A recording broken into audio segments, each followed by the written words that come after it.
राधा माधव कुंज बिहारी गोपी जन वल्लभ गिरिवरधारी यशोदानंदन ब्रज जन रंजन यमुना तीरावनचारी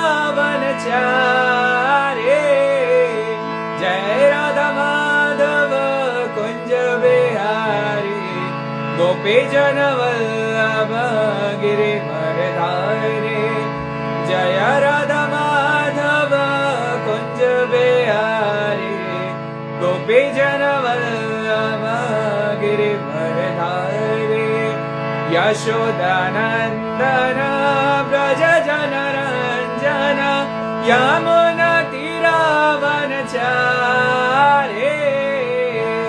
जय राधा माधव कुंज बिहारी गोपी जन वल्लभ गिरिवरधारी हरे कृष्ण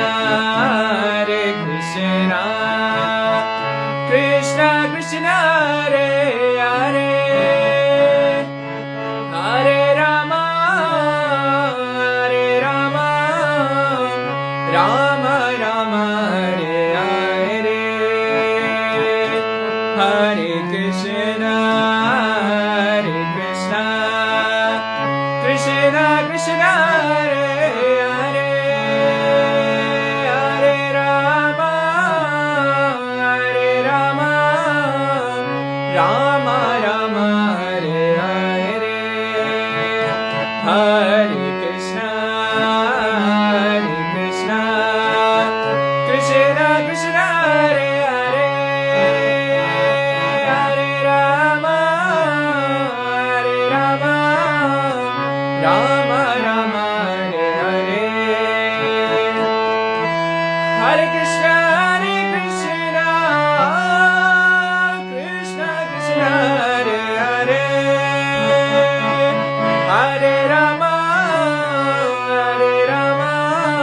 राम राम हरे हरे हरे कृष्ण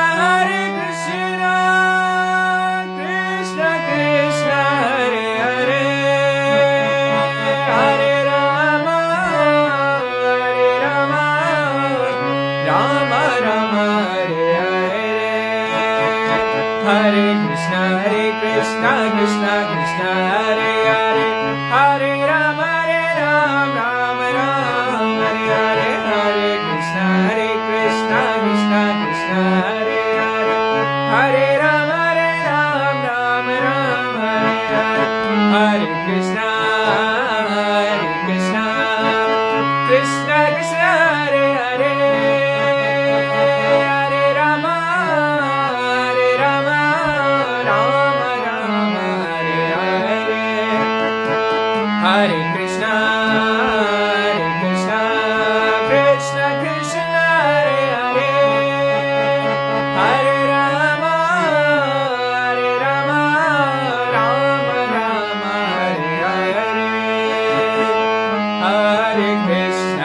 हरे कृष्ण कृष्ण कृष्ण हरे हरे हरे राम राम हरे हरे हरे कृष्ण कृष्ण कृष्ण हरे हरे हरे राम राम हरे हरे हरे कृष्ण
भगवतवाणी भगवत गीता की जय। तो अभी प्रभु जी हमें ज्वाइन कर रहे हैं, तो आप सभी का स्वागत है आज की लाइव में। तो अभी 30 मिनट के लिए श्रीमद् भगवत गीता पे चर्चा होगी। तो अभी हमारा दूसरा अध्याय चल रहा है और 7वां श्लोक। तो कृपया आप अपनी भगवत गीता ओपन कर लीजिए और साथ में आप नोट्स भी बना सकते हैं। हरि बोल। और क्लास के बाद आप अपने प्रश्न भी पूछ सकते हैं जिनका उत्तर प्रभु जी हमें देंगे। हरि बोल।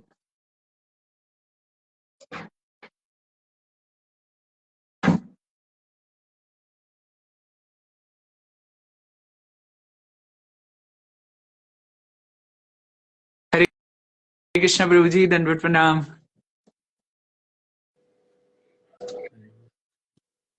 All well. हाँ जी। करें शुरू। हाँ जी ओम प्रभु अज्ञान जी, तिमिरान्धस्य। हाँ जी। आपकी ना थोड़ी सी आवाज कम आ रही है। ओम अज्ञान तिमिरान्धस्य ज्ञानाञ्जनशलाकया चक्षुरुन्मीलितं येन तस्मै श्री गुरुवे नमः। हरे कृष्णा। श्री भक्तों का धन्यवाद है, स्वागत है आज के भगवद्गीता सत्र में। तो हम भगवद्गीता का अध्याय 2 शीर्षक गीता का सार, इस पर चर्चा कर रहे हैं। हम 6 श्लोक कर चुके हैं इसमें। तो अभी तक हमने चर्चा किया था 5 जो अर्जुन कारण देते हैं युद्ध न करने के। 4 कारण पहले अध्याय में हैं और जो 5वां कारण है वो दूसरे अध्याय के 6ठे श्लोक में, जो हमने उसको परसों शनिवार को किया था। और जो 4 कारण कौन कौन से थे, एक से पहले अध्याय के 28 से लेकर 30 श्लोक के अंदर करुणा पहला कारण अर्जुन जो युद्ध न करने का बताता है। 31 से 35 श्लोक के अंदर अर्जुन बताता सुख, उसको सुख नहीं दिख रहा है, इसमें कोई युद्ध करके कोई लाभ मुझे दिखाई नहीं दे रहा, युद्ध क्यों करूं। तीसरा कारण पाप लगेगा 36 से 38 श्लोक के बीच में पहले अध्याय के। और चौथा कारण कुल परंपराएं नष्ट होंगी 39 से लेकर 43 श्लोक के बीच में। ये 4 कारण थे युद्ध न करने का। 5वां कारण था दूसरे अध्याय के 6ठे श्लोक में, इनडिसिजिवनेस, अनिश्चितता। मुझे समझ नहीं आ रहा है मेरे लिए क्या करनी है, क्या करनी है, क्या मुझे करना चाहिए, क्या नहीं करना चाहिए, युद्ध करूँ ना करूँ। तो डिसीजन अर्जुन नहीं ले पा रहा, ये 6ठा कारण था। 5वां कारण था, ये 6ठे श्लोक में था, ये हमने शनिवार को किया था। एक बार 6ठे श्लोक का रिकैप करके फिर आज का 7वां श्लोक में चर्चा करेंगे। तो हमने शनिवार को हमने चर्चा किया था, नाचा एतद विद्या कतरत गरियो यद्व जयम यदि वा न जयो ज्ञाने व हत्वा न जिति विषाम शतव स्थित प्रमुखे धर्तराष्ट्र। हम ये भी नहीं जानते हमारे लिए क्या श्रेष्ठ है, उनको जीतना या उनके लिए उनके द्वारा जीते जाना। यदि हम धृतराष्ट्र के पुत्रों का वध कर देते हैं तो हमें जीवित रहने की आवश्यकता नहीं है, फिर भी वे भूमि में हमारे समक्ष खड़े हैं। ये हमने चर्चा किया था शनिवार को।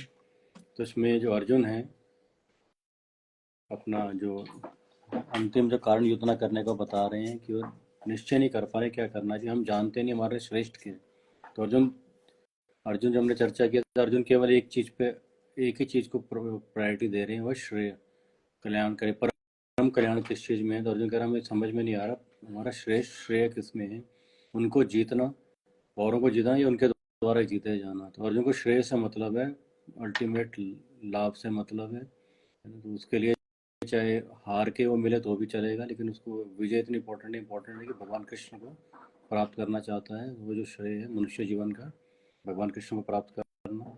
यदि हम धृतराष्ट्र के पुत्रों का वध कर देते हैं तो हमें जीवित रहने की आवश्यकता नहीं है। तो अर्जुन कह रहा है कि अगर उनका वध कर दें धृतराष्ट्र के पुत्रों का तो हम जीवित रहने की आवश्यकता है, हम किसके लिए जिएंगे।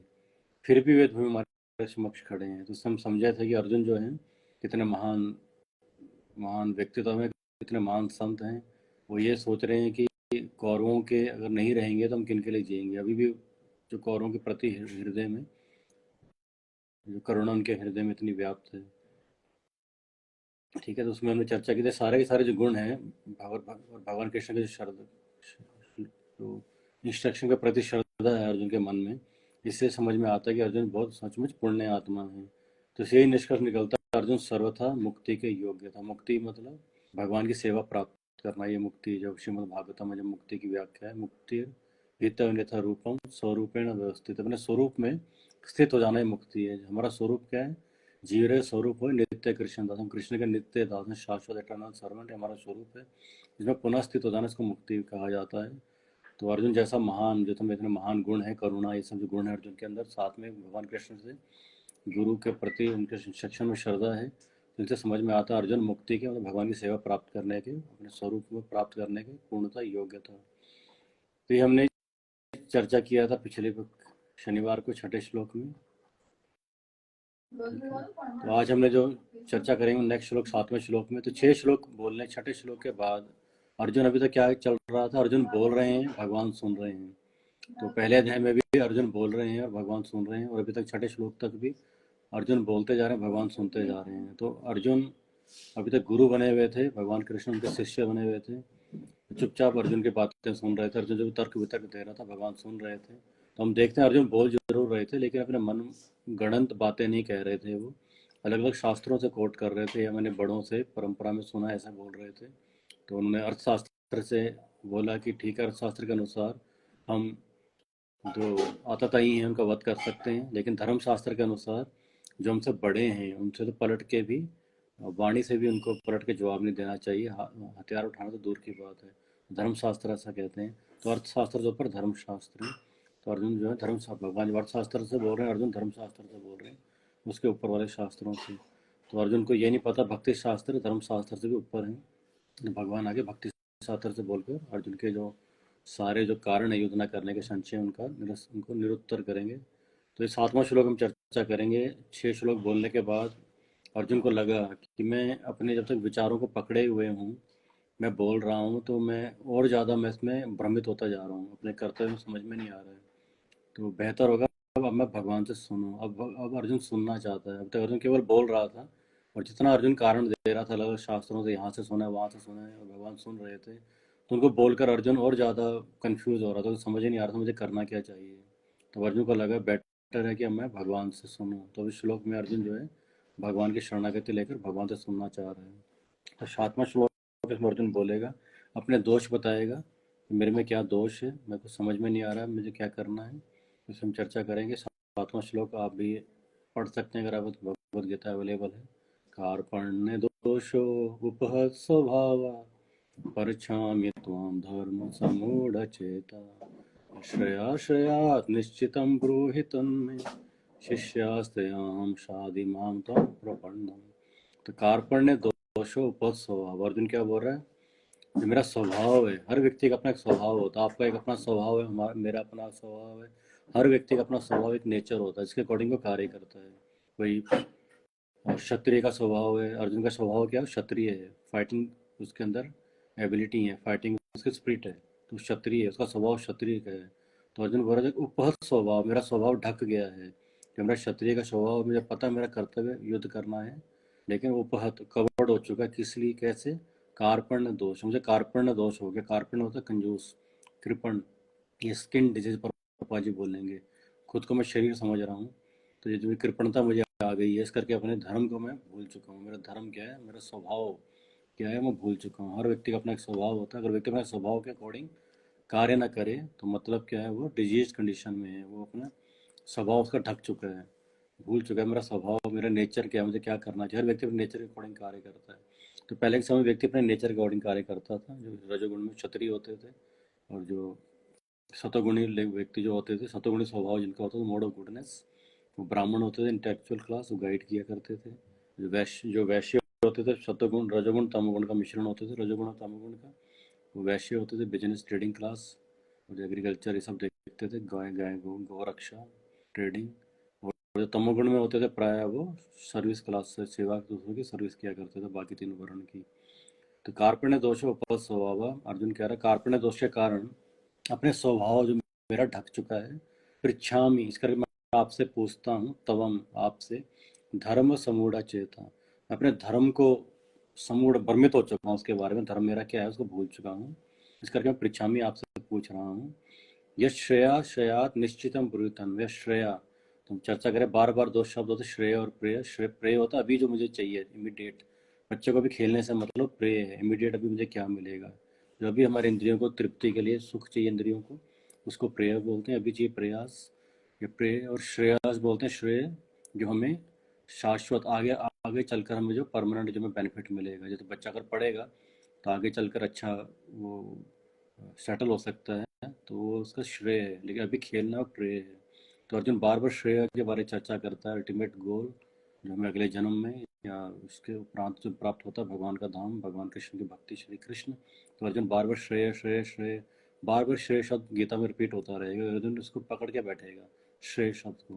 कि अर्जुन का एकमात्र लक्ष्य क्या है, मुझे तो अल्टीमेट बेनिफिट चाहिए, वो क्षणिक अभी बेनिफिट, मुझे वो वाला बेनिफिट नहीं चाहिए जो थोड़े समय के लिए रहता है, मुझे अल्टीमेट शाश्वत लाभ मुझे चाहिए, इसको श्रेय बोलते हैं। तो यह श्रेया श्रेयात, तो मुझे जो श्रेय है मेरे लिए परम कल्याणकारी है, निश्चितम, निश्चित करके बताइए आप, तो वही बताइए निश्चित कि हाँ श्योर शॉर्ट कि यही तुम्हारे लिए कल्याणकारी होगा, मुझे वही चीज़ बताएं आप। शिष्यास्ते हाँ, मैं आपका शिष्य बन रहा हूँ अब। तो अब तक अर्जुन गुरु बने थे भगवान श्री कृष्ण के, बोल रहे थे और भगवान सुन रहे थे, भगवान बोलने का मौका ही नहीं दे रहे थे अर्जुन भगवान को, तो भगवान भी चुपचाप सुन रहे थे। तो हम भगवान जैसा हम चाहते हैं भगवान अकॉर्डिंगली खुद को जो कहते हैं उस ढाल लेते हैं उसके अनुसार, भक्त जैसा चाहता है। तो भक्त जो कि अर्जुन है गुरु बने हुए थे, भगवान भी ठीक है तुम गुरु बनना चाहते हो, शिष्य बन गए थे, तुम बोलो मैं सुनता हूँ। तो भगवान सुन रहे थे, जितना तुमने बोलना बोल लो। अलग अलग तरह से अर्जुन यहाँ से अर्थशास्त्र, धर्मशास्त्र, और मैंने गुरुजनों से सुना कहाँ कहाँ से अर्जुन कोट कर रहे थे, और भगवान चुपचाप सुन रहे थे, ठीक है बोल लो, जितना तुम्हें ज्ञान है सब तुम बोल लो एक बार। तो लेकिन अर्जुन क्या कह रहा है, जो निराश हो गया कि जितना अर्जुन अलग अलग जगह तो कोट कर रहा बोल रहा था, अर्जुन वो जगह भ्रमित हो गया, तो धर्म समूढ़ा, धर्म के प्रति भ्रमित हो गया था। तो अर्जुन अब बोल रहा शिष्यास्ते, मैं अब आपका शिष्य बनने को तैयार हूँ, आपको गुरु बनाने को तैयार हूँ, आप मुझे शादी मांग, मुझे शासन कीजिए, मुझे डांटिए, आप मुझे नियंत्रण कीजिए। तम प्रपन्न, मैं आपकी शरणागति लेता हूँ। तो ये श्लोक का अर्थ है जो मैंने समझाया है। थोड़ा देखते हैं परपजा इसको अनुवाद और तात्पर्य में क्या कह रहे हैं, फिर हम चर्चा करेंगे इस पर। तो कार्पण्य, कृपणता, दोष, दुर्बलता से उपहत ग्रस्त स्वभाव, गुण, विशेषताएं, जो अर्जुन का जो गुण है क्षत्रिय की, वो ग्रस्त हो गए हैं दुर्बलता से, दोष से, कृपणता के। पृच्छामि, पूछ रहा हूँ, तमम, तुमसे, समूढ़ मोहग्रस्त चेता, हृदय मेरा मोहग्रस्त हो गया है। हमने चर्चा किया था अर्जुन को हृदय के 6 रोग होते हैं, काम, क्रोध, मोह, लोभ, मद, मत्सर्य। तो अर्जुन का हृदय कौन सा रोग है, मोह का रोग है, अपने कुटुंब के प्रति उसको मोह हो चुका है। तो मोह के कारण मेरा जो हृदय है वो अपने धर्म को, स्वभाव को मैं उपहत, कवड़ हो गया, भूल चुका हूँ। यश श्रेया, जो कल्याणकारी शयात हो, निश्चितम, विश्वास पूर्वक, आपको इसको विश्वास है ही तेरे लिए कल्याणकारी है। ब्रूहि तत्, ब्रूहि कहो तत् वह, मैं मुझको, मुझे वो कहो जो मेरे लिए परम कल्याणकारी है। शिष्य स्ते, तुम्हारा शिष्य अहम मैं, शादी उपदेश दीजिए माम मुझको, तवम, तुम्हारा, पर प्रणव शरणागत, मैं तुम्हारी शरणागति लेता हूँ कृष्ण, मुझे अब उपदेश दीजिए। शादी का मतलब उपदेश भी होता है, शादी का मतलब चेस्टाइज करना भी होता है। मुझे डांटिए जैसे भी कीजिए, पर मुझे मेरा परम कल्याणकारी जो है मुझे बताइए। इसका अनुवाद है श्लोक का। अब मैं अपनी कृपण दुर्बलता के कारण अपना कर्तव्य भूल गया हूँ और सारा धैर्य खो चुका हूँ। ऐसी अवस्था में मैं आपसे पूछ रहा हूँ कि जो मेरे लिए श्रेष्ठकर हो उसे निश्चित रूप से बताएं। अब मैं आपका शिष्य हूँ और शरणागत हूँ, कृपया मुझे उपदेश दें। अब मैं आपका शिष्य हूँ। अभी तक तो अर्जुन शिष्य बने ही नहीं थे, क्योंकि अर्जुन बोल रहे थे भगवान से, सुनना नहीं चाह रहे थे।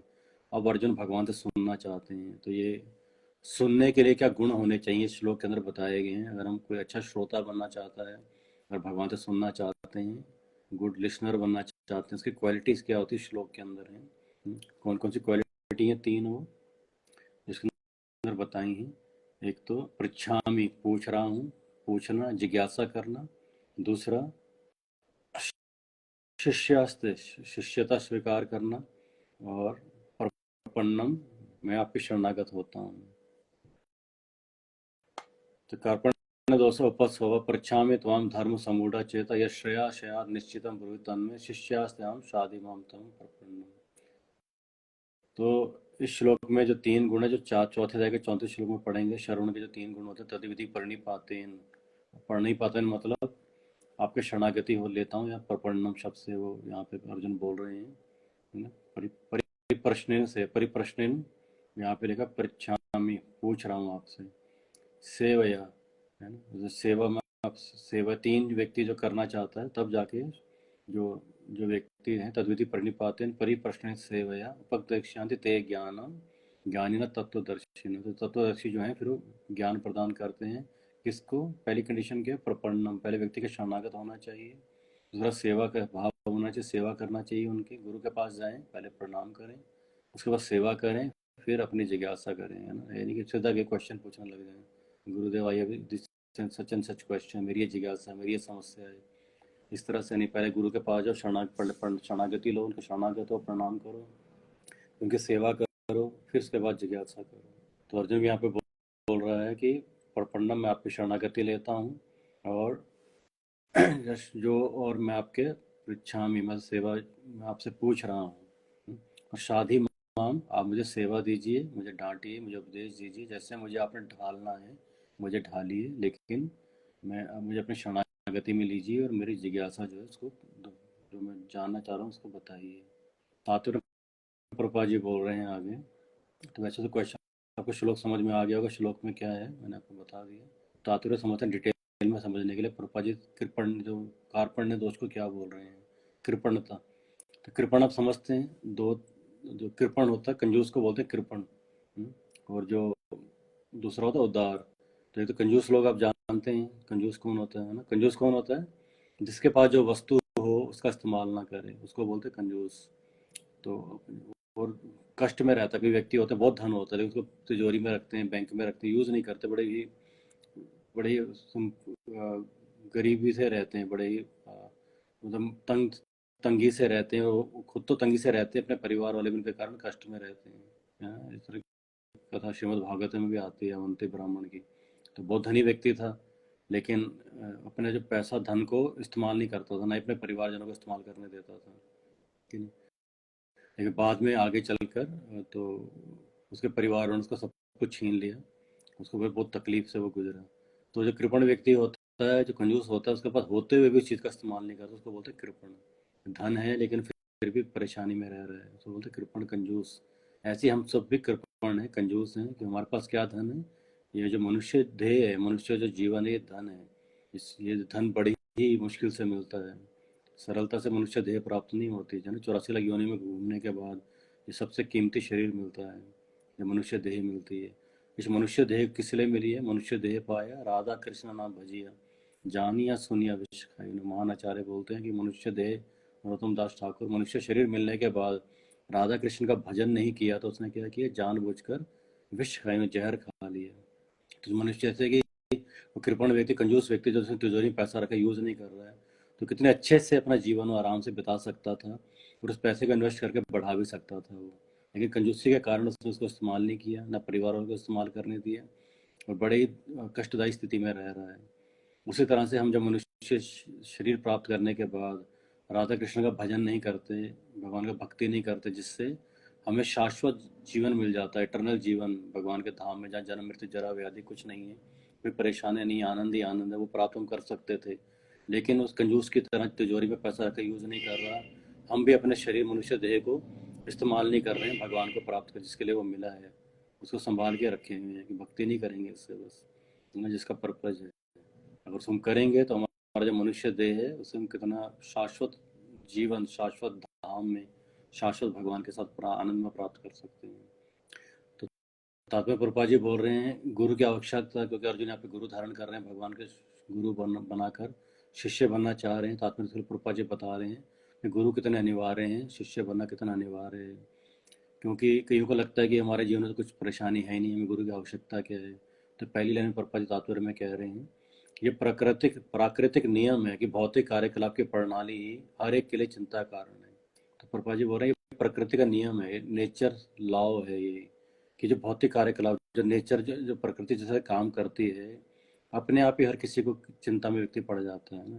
ये नेचर है, नेचर इसका स्वभाव है मटेरियल वर्ल्ड का, भौतिक जगत का, कि ना चाहते व्यक्ति किसी न किसी परेशानी उलझन में उलझेगा। वो नहीं चाहता उलझन, कौन उलझन में पड़ना चाहता है, लेकिन भौतिक जगत बना ही इस तरह से है, व्यक्ति ना चाहते हुए उलझन में पड़ेगा ही पड़ेगा। ये नियम है मटेरियल वर्ल्ड का, प्राकृतिक नियम, नेचर लॉ है। पग पग पर उलझन मिलती है, हर किसी को पग पग पर उलझन मिलती है, एक जाति दूसरी उलझन आ जाती है, एक निपटाव नहीं उलझन आ जाती है। अतः परमाणिक गुरु के पास जाना आवश्यक है, इस करके हर एक को परमाणिक गुरु के पास जाना चाहिए, जो जीवन के उद्देश्य को पूरा करने के लिए समुचित पथ निर्देश दे सके। जो हमें जीवन का उद्देश्य है, भगवान को प्राप्त करना, यहाँ से निकलना, भौतिक जो कार्यकलाप, जो जो परप्लेक्सिटीज हैं, जो चिंताएं हैं, उलझने हैं, इनसे बाहर निकलना, उससे निकलने के लिए हमें पथ निर्देश दे सकें। जीवन के उद्देश्य को प्राप्त कर सकें। समस्त वैदिक ग्रंथ हमें ये उपदेश देते हैं कि जीवन के अनचाही उलझनों से मुक्त होने के लिए परमाणिक गुरु के पास जाना चाहिए। सारे के सारे वैदिक ग्रंथ क्या उपदेश देते हैं? एक ही इंस्ट्रक्शन देते हैं कि जीवन के उलझनों से निकलने के लिए परमाणिक गुरु के पास जाओ, बोनाफाइड गुरु के पास जाओ। ये उलझनें उस दावाग्नि के समान हैं जो किसी के द्वारा लगाए बिना भभक उठती हैं। तो ये उलझनें किस तरह की? जीवन की कोई लगा डालता नहीं, हमारे जीवन में उलझनें अपने आप स्वतः आ जाती हैं। जैसे जंगल में आग लग जाती है, उसका उदाहरण दे रहे हैं। जंगल में कोई आग लगाने जाता नहीं है, फॉरेस्ट फायर अपने आप लग जाती है, क्योंकि दो पेड़ आपस में फ्रिक्शन होती है तो आग लग जाती है। ऐसे ही संसार में सत्वगुण, रजोगुण, तमोगुण, तीन गुणों से भौतिक जगत संसार चल रहा है। तो जब तीन गुणों के फ्रिक्शन आपस में होते हैं तो अपने आप जो उलझने या क्लेश जो लोगों में होते हैं अपने आप होते हैं। जैसे जंगल में आग कोई लगाता नहीं, अपने आप फ्रिक्शन से आग लग जाती है। वैसे संसार में लोगों के अलग अलग गुण हैं, इस करके अलग अलग गुणों के प्रभाव में हैं, तो उनमें फ्रिक्शन होती हैं, तो कुछ उलझने या क्लेश या कुछ कुछ स्थितियाँ उत्पन्न होती रहती हैं। तो जैसे जंगल में कोई आग नहीं लगाता है, ऐसे हमारे जीवन में उलझन कोई डाल नहीं, अपने आप आती हैं। तो उसके लिए हमें परमाणु गुरु के पास जाना चाहिए उनसे निकलने के लिए। कोई नहीं चाहता कि आग लगे, किंतु फिर भी वो लगती है और हम अत्यधिक व्याकुल उठते हैं। तो कौन चाहता आग लगे, लेकिन अपने आप लग जाती है, इस करके हम व्याकुल हो जाते हैं, परेशान हो जाते हैं। अतः वैदिक वांग्य उपदेश देता है कि जीवन की उलझनों को समझने तथा समाधान करने के लिए हमें परंपरागत गुरु के पास जाना चाहिए। तो सारे वैदिक जो वांगे हैं, सारे वैदिक शास्त्र हैं, क्या उपदेश देते हैं कि जीवन में जो हमारी जो उलझने हैं उनको समझने के लिए और समाधान करने के लिए हमें परंपरागत गुरु के पास जाना चाहिए। पहले जीवन की उलझनों को समझना है, फिर उसका समाधान निकालना है। ठीक है? अब लोगों को ये अब यही नहीं पता होगा हमारी उलझन है क्या, समझ ही नहीं होगा हमारी उलझन है क्या, तो समाधान क्या निकालोगे? व्यक्ति को डॉक्टर के पास जाए, डॉक्टर बोले क्या समस्या है, बोले पता नहीं सर, तो क्या उसको सजेशन देगा डॉक्टर, क्या बताएगा उसको, अगर व्यक्ति को यही नहीं पता उलझन है क्या? तो सारे वैदिक शास्त्र में क्या बोलता है? पहले जीवन की उलझनों को समझने, तो हमें कौन समझाएगा? गुरु ही बताएगा हमारी उलझन है क्या, उलझन को समझाएगा, फिर उससे निकलने का समाधान भी बताएगा। उलझन की डेफिनेशन क्या होती है? समस्या क्या होती है? समस्या ये नहीं होती कि गरीब की रोटी की समस्या है, अमीर को इनकम टैक्स की समस्या है, बच्चे को एग्जाम की समस्या है, बड़े को नौकरी नहीं मिल रही उसकी समस्या है। ये समस्या नहीं होती। समस्या की डेफिनेशन क्या होती है? जो सबके लिए कॉमन है, जिससे कोई नहीं बच सकता, और ना चाहते हुए जो आती है, ये डेफिनेशन ऑफ प्रॉब्लम की डेफिनेशन है। ये सबके लिए कॉमन है। तो ऐसी क्या समस्या सबके लिए कॉमन है? अब आपका किसी को हो सकता है एग्जाम का टेंशन हो, मेरे को नहीं है, तो ये मतलब ये, और तो ये कोई एग्जाम लेने वाला हो उसके लिए टेंशन थोड़ा सा एग्जाम लेना है, तो ये कॉमन समस्या नहीं है। कोई गरीब है, कोई अमीर भी है, कोई कोई ठीक ठीक है, तो ये भी कॉमन नहीं हुआ, तो मतलब ये भी नहीं है, और ये सबके लिए समान भी नहीं है, सबके लिए अलग है। तो इस तरह से ये समस्या नहीं है कॉमन। तो गुरु बताते हैं हमारी समस्या क्या है। इसलिए भगवतम 13 अध्याय पढ़ेंगे, उसमें जन्म मृत्यु जरा व्याधि दुख दोष अनुदर्शन, जो मेन कॉमन समस्या क्या है हमारी? जन्म का कष्ट, ना चाहते हुए माँ के घर में उल्टा लटकना पड़ता है 9 महीने। फिर उसके बाद फर्दर तो शुरुआत निकलने का और समस्या, माँ के घर से निकलते हैं, समस्या रुकती नहीं, बढ़ती चली जाती है, एक के बाद एक उलझन। पहले आपको तकलीफ को, जब बच्चा छोटा है उसे मान लो भूख लग रही है, तो माँ सोचेगी शायद कुछ काट रहा है, पाउडर डाल देगी, और उसको चींटी कुछ कुछ जर्म्स काट रहे हैं, तो माँ सोचेगी भूख लग रही है, दूध पिला देगी। तो बोल भी नहीं सकता वो, पहले तो पेट में जो कष्ट में रहा, बाहर निकला फिर कष्ट, कुछ समझ नहीं पा रहा उसकी बातें, वो क्या चाह रहा है कुछ को समझ में नहीं आ रहा, चाह कुछ रहा है, वो पानी मांग रहा है, उसके मुंह में रोटी डाल दो, उसको पता ही नहीं लग रहा है, वो बता नहीं पा रहा है उसको। और उसके बाद थोड़ा बड़ा होता है, ना चाहते हुए रोते रोते जबरदस्ती स्कूल भेज दिया जाता है ना, 30 किलो का बैग पीठ पर टांग देते, स्कूल भेज देते हैं। तो ये जन्म के कष्ट हैं इस तरह के। फिर उसके बाद मृत्यु का कष्ट, बीमारी का जरा व्याधि है ना, जन्म होता है, फिर उसके बाद व्यक्ति धीरे धीरे जो बुढ़ापा आता है, बीमार होता है, मृत्यु को प्राप्त होता है। ये सबके लिए कॉमन है, सबके लिए जन्म के कष्ट हैं, सारे बुढ़ापे बूढ़े होते हैं, बीमार भी सारे होते हैं, मरते सारे हैं। ये कॉमन समस्याएं हैं, गुरु समझाता है इनको। तो कॉमन समस्याएं क्या होती हैं? सबके लिए एक जैसी हैं, है ना? ये सब पे वो सब कुछ से गुजरना है, कोई नहीं चाहता उनको, और बिना चाहे वो आती हैं। कॉमन इसको बोलते हैं प्रॉब्लम। जो प्रॉब्लम होती है सबके लिए समान होनी चाहिए। तो तो वैदिक वांग्य उपदेश देता है जीवन की उलझनों को समझने तथा समाधान करने के लिए हमें परंपरागत गुरु के पास जाना चाहिए। पहले लोगों को ये नहीं पता समस्या है क्या, फिर अगर उसको समझना है गुरु से, फिर उसका समाधान भी तो चाहिए। समस्या समझ में आ गई, इसका समाधान क्या है, इसके लिए गुरु के पास जाना, कैसे बचें जन्म मृत्यु जरा व्याधि कष्टों से। जिस व्यक्ति का प्रामाणिक गुरु होता है वो सब कुछ जानता है। तो जिस व्यक्ति के पास प्रामाणिक गुरु है, बोनाफाइड आचार्य है, प्रामाणिक होना चाहिए गुरु परंपरा में, है ना। सेल्फ मेड गुरु नहीं होना चाहिए कि आप मैं खुद को गुरु घोषित करता हूँ, ऐसे गुरु नहीं। तो प्रामाणिक जिसके जिसके गुरु ने उसको गुरु बनाया हो, और उसके गुरु को उसके गुरु ने गुरु बनाया हो, और उसके गुरु को उसके गुरु ने गुरु बनाया हो। तो पीछे चले जाओगे तो श्री कृष्ण तक पहुंच जाओगे। उसको बोलते हैं प्रामाणिक गुरु। कोई सेल्फ मेड गुरु नहीं हो सकता। आज से मैंने अपना संस्था खोल दी, मैं गुरु बन गया हूँ, ऐसा नहीं।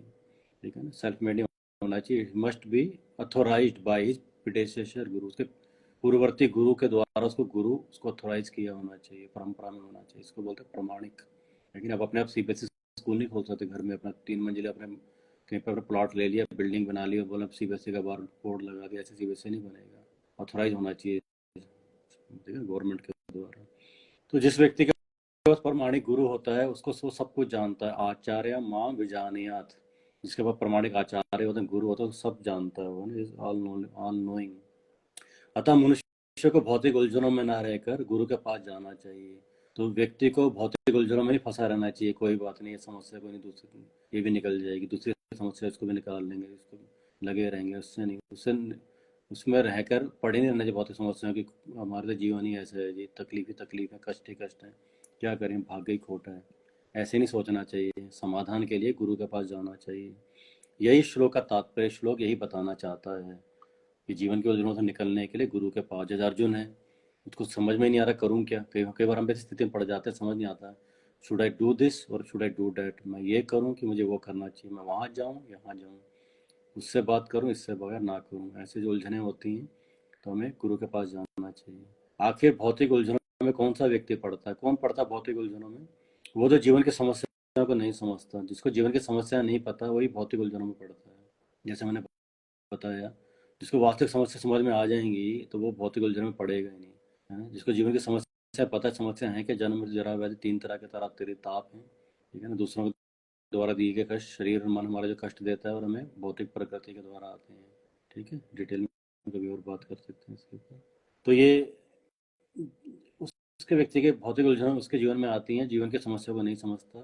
बृहद अरणायक उपनिषद में 3:8-10 व्याकुल व्यग्र मनुष्य का वर्णन इस प्रकार हुआ है। यो यो वा एतद अक्षरम गार्ग्यदिता वलोक परित्य कृपणा।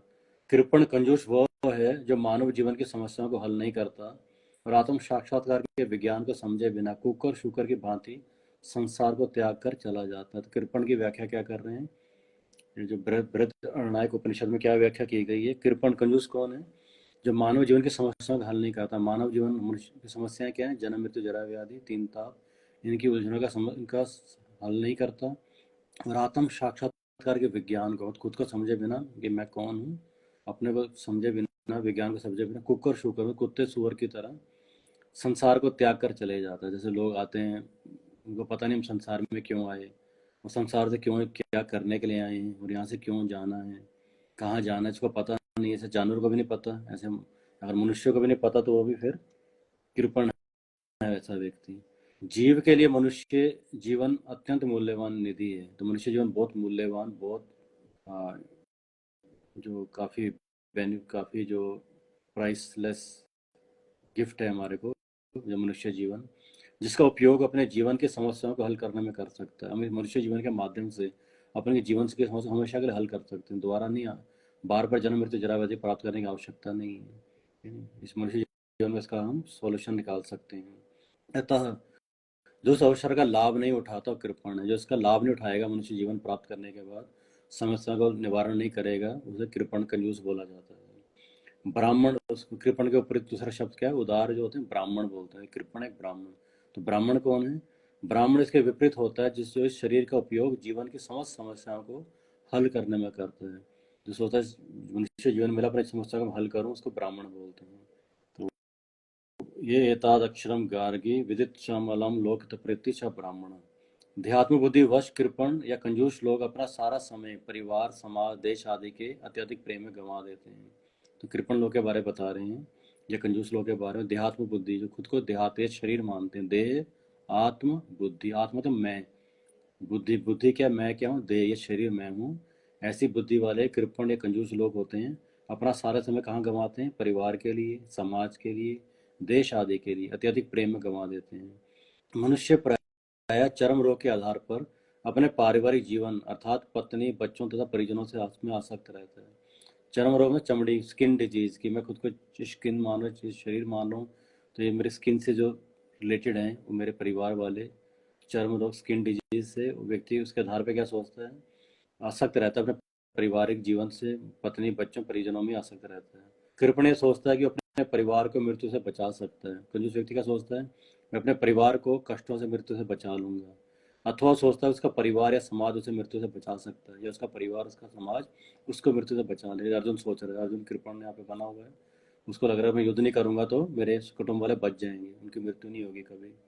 ऐसी पारिवारिक आसक्ति निम्न पशु में पाई जाती है। जो निम्न पशु होते हैं उनमें भी पारिवारिक आसक्ति पाई जाती है। हम देखते कुत्ते, बिल्ली वगैरह देखते हैं, वो भी अपने परिवार से कितने आसक्त होते हैं, क्योंकि वह भी बच्चों की देखभाल करते हैं।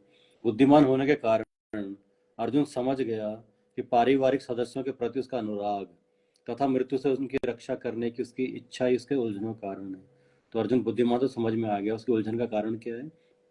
वो पारिवारिक, जो उसका परिवार है उसके प्रति जो उसकी आसक्ति है, उसके प्रति जो अनुराग, उसकी जो आसक्ति है, और वो सोच रहा है कि मृत्यु से उनकी मैं रक्षा कर लूंगा, ये जो इच्छा है दो, इसके कारण इसको उलझन का कारण है।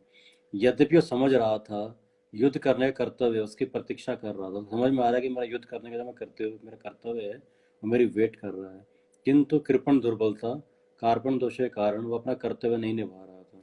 लेकिन क्योंकि स्किन डिजीज के कारण, कार्पणता, कंजूसी के कारण वो अपना कर्तव्य नहीं निभा रहा है। अतः वो परम गुरु भगवान कृष्ण से कोई निश्चित हल निकालने का अनुरोध कर रहा है। तो श्री कृष्ण को ना परम गुरु है ना, गुरु के भी गुरु हैं भगवान श्री कृष्ण। तो वो भगवान कृष्ण से निश्चित हल निकालने का अनुरोध कर रहा है कि कृपया आप निश्चित हल मुझे बताएं। वो कृष्ण का शिष्यत्व ग्रहण करता है और कृष्ण को शिष्य बन गए हैं। वो मित्रता पूर्वक बातें बंद करना चाहता है। अभी तो मित्रता पूर्वक बातें कर रहा था क्योंकि अर्जुन कृष्ण को उनके मित्र हैं, उस करके भगवान बोल रहे थे, भगवान सुन रहे थे। गुरु तथा शिष्य की बातें गंभीर होती हैं और अब अर्जुन अपने मान्य गुरु के समक्ष गंभीरता पूर्वक बातें करना चाहता है। इसलिए कृष्ण भगवद गीता ज्ञान के आदि गुरु हैं और अर्जुन गीता समझने वाला प्रथम शिष्य है। तो श्री कृष्ण आदि पहले गुरु हैं गीता को देने वाले, और अर्जुन इस नई परंपरा में पहले शिष्य हैं। अर्जुन भगवद गीता किस तरह समझता है यह गीता में वर्णित है। तो गीता कैसे समझनी है इस गीता में इसके बारे में बताया गया है।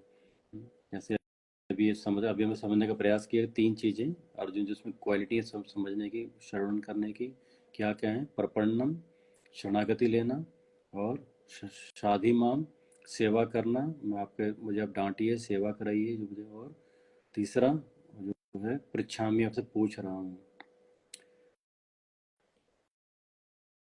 तो भी तो अर्जुन भगवत किस तरह समझता है गीता में वर्णित है। तो भी मूर्ख संसारी विद्वान बताते हैं कि किसी को मनुष्य रूप कृष्ण की नहीं बल्कि अनजन्मा कृष्ण की शरण ग्रहण करनी चाहिए।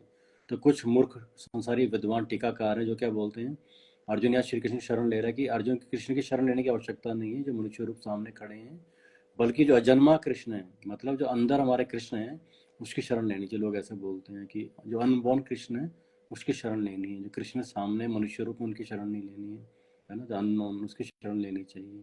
कृष्ण के अंतर तथा बाह्य में कोई अंतर नहीं, मतलब भगवान कृष्ण के अंदर जो है, जो बोलते हैं जो कृष्ण है इनमें नहीं, ये तो भगवान एक रूप लिया, स्वयं भगवान नहीं है, लेकिन जो अंदर जो जो ब्रह्म है ना, तो उसका उसके उसकी शरण लेनी चाहिए। तो क्या है, भगवान के अंदर, कृष्ण के अंत तथा बाह्य में कोई अंतर नहीं, भगवान के अंदर और बाहर में अंतर नहीं है। हम है, हम और हमारे शरीर में अंतर है। शरीर हमें धारण किया है, हमें छोड़ के जाना है, यहाँ लिया एकदम छोड़ के यहाँ जाना है, लेकिन हम जो हैं शरीर के अंदर जो प्राणी है, जीव है, वो हमें आगे निकल जाएंगे। लेकिन भगवान के अंदर भगवान एक ही है, क्योंकि भगवान का शरीर और भगवान एक है। शरीर धारण नहीं करते हैं, भगवान स्वयं है। इस ज्ञान के बिना जो भगवदगीता समझने का प्रयास करता है सबसे बड़ा मूर्ख है। सबसे बड़ा मूर्ख कौन है? जो भगवदगीता समझने का प्रयास कर रहा है लेकिन क्या समझ रहा है, भगवान की शरणागति नहीं लेनी, भगवान के जो अजन्मा कृष्ण भगवान के अंदर जो है उनकी शरण लेनी है। तो ये जो श्लोक हमने आज चर्चा किया, दूसरे अध्याय का 7वां श्लोक। इस श्लोक में हमने क्या समझा कि अभी तक अर्जुन जो है बोल रहे थे, अलग अलग जगह से तर्क दे रहे थे, कारण बता रहे युद्ध ना, हमें क्यों युद्ध नहीं करना चाहिए, अलग अलग तरह से कारण अर्जुन बता रहे थे, किसी न किसी तरह से भगवान को कन्विंस करने का प्रयास कर रहे थे और श्री कृष्ण को सुन रहे थे, है ना। अर्जुन गुरु की भूमिका निभा रहे हैं और श्री कृष्ण सेवक उनके शिष्य बने हुए थे। लेकिन जब अर्जुन को जब लगा कि मैं इतने अलग अलग बातें कर कर, अलग अलग तर्क वितर्क देकर और भ्रमित हो रहा हूँ, मुझे समझ में नहीं आ रहा मुझे करना क्या है, 6वां श्लोक था इंडिसिजिवनेस। उनको लगा था एकमात्र हल उनको अब नजर आया कि अब मुझे लगता है कि केवल भगवान की शरणागति से ही कुछ बात बनेगी। इस श्लोक में उन्होंने भगवान को बोला कि कार्पण्य दोष के कारण, स्किन डिजीज के कारण उपत स्वभाव, मेरा स्वभाव उपत ढक गया है। स्वभाव के अंदर नेचर क्या है, क्षत्रिय का फाइटिंग जो है, उनको पता है मेरा धर्म क्या है, मेरा स्वभाव का युद्ध करना। लेकिन कार्पण्य दोष, स्किन डिजीज, अपने फैमिली मेम्बर के प्रति अटैचमेंट, उसके कारण मैं मेरा जो स्वभाव ढक चुका है, क्योंकि उनको लग रहा था आसक्ति थी और मैं अगर युद्ध नहीं करूँगा सारे बच जाएंगे, तो मेरा स्वभाव ढक चुका है। परीक्षा में तो मैं आपसे पूछता हूँ, धर्म समूढ़ चेता, मेरा जो हृदय में जो मेरा धर्म है उसके प्रति भ्रमित हो चुका हूँ। यश श्रेया श्रेयात निश्चितम ब्रूहितन में, जो श्रेया जो परम कल्याणकारी जो है, निश्चित करके आप मुझे बताइए। क्यों बताइए, क्यों बताएंगे भगवान, क्योंकि अभी तक तो अर्जुन बोल रहे हैं, भगवान सुन रहे हैं। शिष्यास्ते, हम आपका शिष्य बनता हूँ भगवान, आप बोलिए।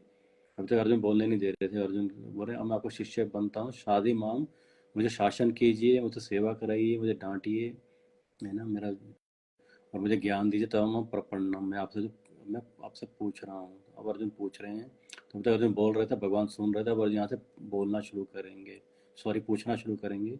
और भगवान 1-2 श्लोक के बाद भगवान फिर अर्जुन को फिर भगवदगीता ज्ञान देकर, जिसका कार्पण्य दोष, स्किन डिजीज, जो कुटुंब के प्रति आसक्ति, धर्म समूढ़ चेता, अपना धर्म भूल रहे हैं, भगवान फिर से उसको धर्म, उसके धर्म में, स्वभाव में स्थापित करेंगे। उसका स्वभाव नेचर है, और Arjun according to his nature he will serve lord Krishna. तो यही हमने श्लोक में समझने का प्रयास किया। श्लोक में इम्पोर्टेंट चीज़ क्या थी, गुरु की योग्यता क्या है और गुरु क्यों धारण करने चाहिए, इसमें बताया गया था।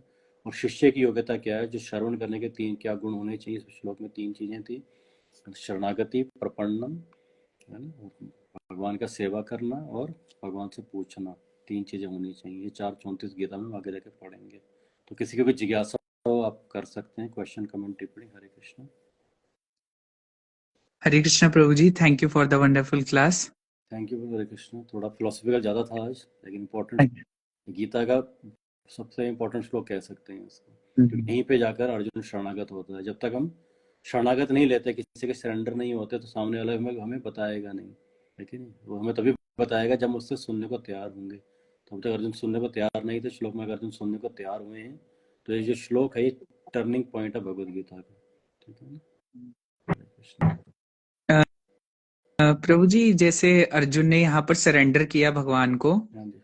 तो अभी तक तो अर्जुन भगवान को अपना मित्र मानते थे, तो यहाँ पर क्या अर्जुन मित्र की सलाह लेने के लिए उनसे वो कर रहे हैं सरेंडर, या असलियत में पूर्ण सरेंडर कर रहे हैं?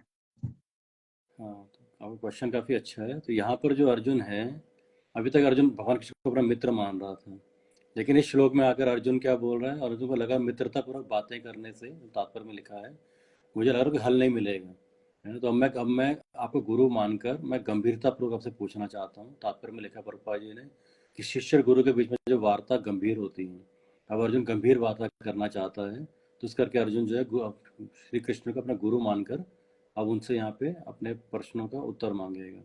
ठीक है ना। अब अर्जुन यहाँ पे उनको गुरु मानकर रोल बिल्कुल चेंज कर दिया अर्जुन ने। उसे पता चलता मित्र मान रहा हूँ, तो मैं समझ नहीं पा रहा, हम मित्र से सुनते नहीं ना, कोई फ्रेंड में गाइड देगा हम भी बोलेंगे, कुछ सलाह देगा हम बोलेंगे नहीं नहीं ऐसा करते हैं। अभी तक यही चल रहा था, कृष्ण बोल रहा है ऐसे, अर्जुन बोल रहा है नहीं नहीं ऐसे करेंगे, मेरे हिसाब से ऐसा करना चाहिए, थिंक लाइक दिस। तो अर्जुन को लगा मित्रता पूर्वक बात करने से बात बनेगी नहीं, मुझे अब इनके शरणागति होना पड़ेगा, उन्हें मेरे गुरु बन जाएगी। तो ये भगवान की विशेषता है, एक ही भगवान जो जो अलग अलग जो हमारे उनके भक्त हैं, अकॉर्डिंगली भगवान अलग अलग रूप ले लेते हैं, है ना। भक्त के रिक्वायरमेंट के अनुसार भगवान अलग अलग रूप बना लेते हैं। ठीक है।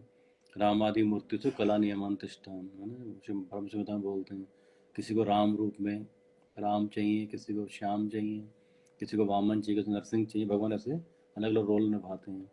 तो इस यहाँ पे अर्जुन जो है जब भगवान गुरु बनाया तो भगवान तुरंत, आगे हम पढ़ेंगे, भगवान ने गुरु की भूमिका निभाई। ठीक।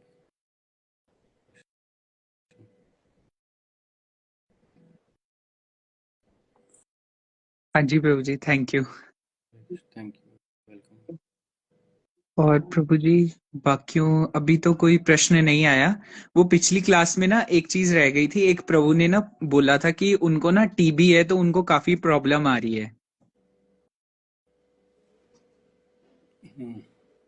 तो ये हम चर्चा कर रहे थे, जो वास्तविक जो हमने चर्चा किया आज के श्लोक में, कि प्रॉब्लम वो होती है जो कॉमन हो सबके लिए, जो ना चाहते फिर भी आए, ठीक है, और और जिसको सबको से गुजरना पड़ता है। ठीक है ना, प्रॉब्लम कॉमन होनी चाहिए सबके, उसको प्रॉब्लम माना जाता है। जो कॉमन है इसको प्रॉब्लम नहीं माना जाता। जो एक के साथ दूसरे के साथ नहीं है, कॉमन, वो समस्या नहीं है ना। तो वास्तविक समस्या के लिए हमें किसके पास जाना है? गुरु के बारे में समझना है कि वास्तविक प्रॉब्लम है क्या मेरी। उसके लिए गुरु के पास जाना है, उसका समाधान मांगना है। और जब तक शरीर है, शरीर में ये समस्या आएंगी आएंगी, है कि नहीं। शरीर में जो रोग होंगे, सारी प्रॉब्लम आएंगी आएंगी। तो उसके लिए तो हम डॉक्टर को अप्रोच कर सकते हैं, है ना। उसको तो हम जो शरीर को, जैसे गाड़ी है, गाड़ी के मेंटेनेंस वगैरह हम जा सकते हैं। लेकिन जो हमारी वास्तविक समस्या है, जो हमने चर्चा किया, थोड़ा तो आपको हिंट सा दिया था मैंने, उसके लिए हमें गुरु के पास जाना चाहिए, है ना। बाकी जो मेडिकल जहाँ पे हमें रिक्वायरमेंट है, उसके लिए हमें डॉक्टर के पास अप्रोच करना चाहिए, ठीक है ना। तो गुरु के बाद हम उस समस्या के लिए जाएं। तो शरीर में रोग होना स्वाभाविक है, तो होगा ना। शरीर में जन्म, मृत्यु और जरा व्याधि तो स्वाभाविक होनी, सबको इन चीज़ों से गुजरना है। उसके लिए डॉक्टर की हेल्प ले सकते हैं। लेकिन जो वास्तविक समस्याएं जो हैं, रियल प्रॉब्लम्स ऑफ लाइफ, उसके लिए हमें गुरु के पास जाकर के समाधान लेना चाहिए, ताकि पुनः यहाँ लौट के ना आना पड़े। अगर हमें तकलीफ आती है, रिमाइंडर है हमारे लिए, ये स्थान हमारे रहने लायक नहीं है, यहाँ से निकलना है कि नहीं। अगर तकलीफ नहीं आएगी, हमें क्या लगेगा? हाँ, ये तो स्वर्ग यहीं पे ही है। लोग बोलते हैं ना, स्वर्ग यहाँ, नर्क यहाँ। जब हम सुख हैं, अच्छे से हैं, सब कुछ बढ़िया चल रहा, तो यही स्वर्ग है। और जब हम कष्ट में, यही नर्क। लोग ऐसे ही बोलते हैं, स्वर्ग भी यही है, नर्क भी यही है कि नहीं। तो इस करके ये फैक्ट नहीं है। फैक्ट क्या है? भगवान का धाम है, स्वर्ग भी है। और हमें यहाँ से निकलने की तकलीफ आती है, सोचने के बजाय कि ये स्वर्ग नर्क यही, हमें क्या सोचना चाहिए? यहाँ से निकलने का प्रयास करना। इसका भगवान रिमाइंडर देते हैं, है ना। तकलीफ आने का मतलब क्या है? ये स्थान रहने लायक नहीं है। किसी व्यक्ति को धूप लगती है, अगर फीलिंग भगवान नहीं दें कि गर्मी लग रही है, मान लो भगवान ने फीलिंग नहीं दी होती हमें, तो व्यक्ति क्या करते हैं? वो छाँव में जाता ही नहीं, उसको समझ ही नहीं आता मैं अजीब सा मेरे से क्यों हो रहा है। तो भगवान जो फीलिंग देते हैं, जो तकलीफें आती हैं, इसीलिए देते हैं कि ये स्थान रहने लायक नहीं है ना। यहाँ से मूव ऑन करना है, ठीक है। हरे कृष्ण। और प्रभु जी, जैसे कई बोलते हैं कि भगवान तो पहले अध्याय में बोले ही नहीं कोई श्लोक, भगवान ने दूसरे अध्याय से बोलना शुरू किया। लेकिन जैसे आप एक्सप्लेन किया आपने कि प्रभुपाद जी अपने पर्पस में बताते हैं कि उनकी बात वहां भी चल रही है, कि भगवान अर्जुन से वहीं पर बातें भी कर रहे हैं। हम्म। तो वो हाँ, कई बार लोग बोलते हैं पहला अध्याय इतना इंपॉर्टेंट नहीं है, भगवद्गीता का पार्ट नहीं है, दूसरे अध्याय से भगवद्गीता शुरू होती है। लेकिन अगर हम पहला अध्याय देखेंगे, तो पहले अध्याय के 25वें श्लोक में भगवान बोल रहे हैं, कुरु नीति। हे हे हे पार्थ, सामने जो एकत्र कुरु सेना को देखो। वो श्लोक भगवान श्री कृष्ण बोल रहे हैं। श्री कृष्ण वहाँ पे लिखा नहीं है, लेकिन कुरु नीति, कुरुओं को देखो, कौन बोल रहा है? अर्जुन को श्री कृष्ण ही तो बोल रहे हैं, है ना। तो 25वें श्लोक में भगवान कृष्ण वहाँ पे बोल रहे हैं। अंतर सिर्फ इतना है कि भगवान ने पहले अध्याय में इंस्ट्रक्शन नहीं दी है, उपदेश नहीं दिया है। ये डिफरेंस है। दूसरे अध्याय में उपदेश ना शुरू करते हैं भगवान। लेकिन ऐसा नहीं भगवान बोले नहीं है, भगवान तो पहले अध्याय में बोल रहे हैं, है ना। जब वो बोल रहे हैं कि दोनों कुरु सामने एकत्र, कुरु की सेना को देखो, श्लोक है ना 25वां, ये शायद पहले अध्याय का। तो भगवान वो बोल रहे हैं। अब सामने वाला बोलने नहीं दे रहा, तो भगवान क्या करेंगे? है कि नहीं। तो भगवान ने वहाँ बोला है, लेकिन निर्देश देना अब शुरू करेंगे भगवान एक दो श्लोकों के बाद, ठीक है। तो क्योंकि अर्जुन बोलने नहीं दे रहा था भगवान को, तो अर्जुन ने जब भगवान को बोला कि मेरे दोनों सेनों के मध्य में रथ स्थापित कर दो, रथम स्थापित अच्युत, तो उसके बाद भगवान बोल रहे कुरु नीति देखो। देखो अर्जुन, सामने एकत्र कुरुओं की सेना को देखो, ठीक है। फिर अर्जुन ने फिर नहीं भगवान को बोलने दिया उसके बाद। तो अब जाके भगवान, अब शरणागत हो रहा, भगवान बोल रहे हैं, बोलेंगे, अब निर्देश देंगे। तो भगवान बोले हैं, बस ये कि भगवान ने इंस्ट्रक्शन नहीं वहाँ दिया, है ना। इंस्ट्रक्शन तो भगवान अभी भी नहीं दे पा रहे, अर्जुन बोलने नहीं दे रहा उनको। तो अब आगे से देंगे भगवान 10वें श्लोक के बाद से, ठीक है। जी, वैसे आज प्रभु जी कोई प्रश्न नहीं आया। ठीक है, कोई बात नहीं। हरे कृष्ण। तो कृपया बने रहिए, आते रहिए आप क्लास में। रोज सिर्फ आधे घंटे की क्लास है, अगर आप इसको अटेंड करेंगे आप गीता को अच्छे समझ पाएंगे, अपने जीवन में उतार पाएंगे और कृपण से ब्राह्मण बन पाएंगे। ठीक है, तो तब तक के लिए कल फिर मिलेंगे शाम को 8 बजे इसी समय। तब तक के लिए हरे कृष्णा कृष्णा कृष्णा हरे हरे, हरे राम राम राम हरे हरे। भगवत ने भगवत गीता की जय, शिल प्रभुपाद की जय, सभी एकत्रित भक्तों की जय। Thank you, Hare Krishna.